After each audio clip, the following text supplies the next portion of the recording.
അനുരഞ്ജന കൃഷ്ണ.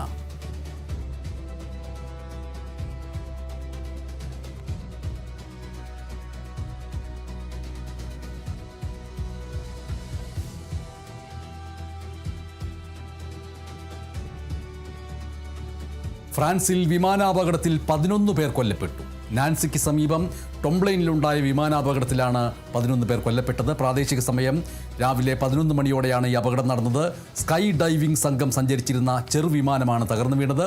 മരിച്ചവരിൽ sky diving പരിശീലിക്കുന്ന 5 പേരും 5 പരിശീലകരും പൈലറ്റും ഉൾപ്പെടുന്നതായി റിപ്പോർട്ടുകളുണ്ട്. റോഡിന് വശത്തുള്ള പുൽപ്രദേശത്താണ് വിമാനം പതിച്ചത്. സമീപത്ത് ജനവാസ കേന്ദ്രങ്ങൾ ഉണ്ടായിരുന്നുവെങ്കിലും വലിയൊരു അപകടം ഒഴിവായി.